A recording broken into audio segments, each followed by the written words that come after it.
We're joined now by NBC 10's Malcolm Johnson, who's been covering this massive scaffolding collapse in the Back Bay today. Malcolm, what's the situation there as people return home tonight?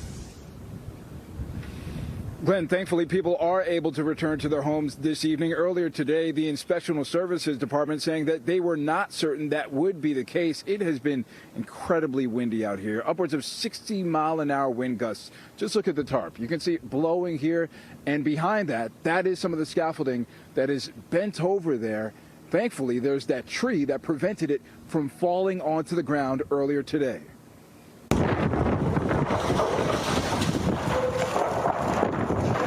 Scaffolding collapsing on Exeter Street. That could have been horrible.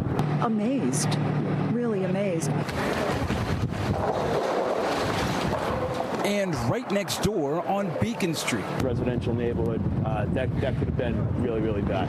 I saw it move with the wind and it just collapsed. The mangled equipment falling from strong winds. They've been very, very strong. Landing on two cars, including Katrina Iserman's daughters. Oh my God, my first thought was, did somebody get injured? Did someone get injured? And into the street without injuring anyone. That was my biggest concern. We actually have specially trained firefighters that went underneath the scaffolding. I live right there in that building, and I heard a crash, and I was afraid it was the trees.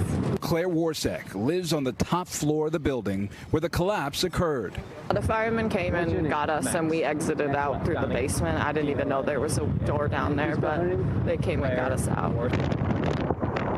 Wind gusts up to 60 miles per hour throughout the region, toppling two utility poles with power lines in Revere and leaving trees crashing on cars in Weymouth. Back in Boston, crews strategizing on how to clear the debris with the heavy winds. The next step is to make it safe.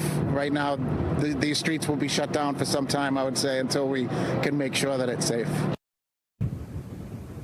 And much of Beacon and Exeter Street remain closed at this hour, JC. In just one block up on Marlborough Street, we know that there was a gas line leak, and in the process of fixing that break, they struck a water line, and the water line broke. And so if you just walk a block up from where we are right now, you'll see water spewing out onto the roadway.